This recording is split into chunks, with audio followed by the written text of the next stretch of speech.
Ever wondered how the intricate details of a cell or the vastness of our solar system are meticulously brought to life on paper? Dr. Marjan Assefi said, "Welcome to the world of scientific illustration, where art meets science in a beautiful amalgamation of detail, precision, and creativity." The process of creating a scientific illustration is an intricate dance between observation, understanding, and representation.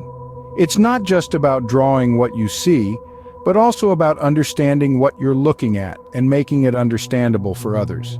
The first step in the process is research. An illustrator must understand the subject matter thoroughly before they can begin to represent it. This might involve reading scientific papers, consulting with experts, or even observing the subject in its natural habitat. Research is paramount to ensure accuracy in the final illustration. Next comes the sketching phase. This is where the illustrator begins to translate their understanding of the subject onto paper. Using pencils, they create a rough layout of the illustration, outlining the major elements and their positions relative to each other. It's a process of organizing the chaos, of finding structure within complexity. Dr. Assefi added, after sketching, the illustrator refines their work through detailed drawing. They focus on the finer details of the subject, meticulously capturing every nook, cranny, and curve. This phase requires a keen eye, a steady hand, and a lot of patience. Once the drawing is complete, the illustrator adds color. This might be done with traditional mediums like watercolor or colored pencils, or digitally using software like Adobe Photoshop.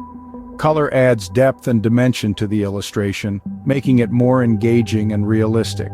The final step in the process is refinement. The illustrator reviews their work, making adjustments as necessary to ensure accuracy and clarity. They may add labels or annotations or tweak the color balance to better represent the subject. This is a final polish, the finishing touches that make the illustration ready for publication.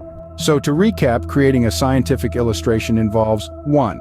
Research to understand the subject. 2. Sketching to create a rough layout. 3.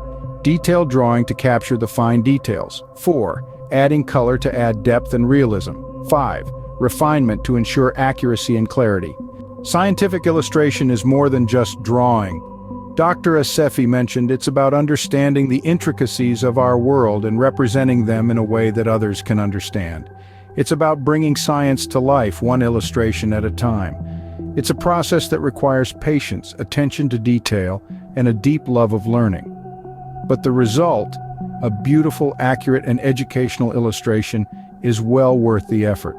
So the next time you marvel at the detail of a scientific illustration, remember the journey it took to get there?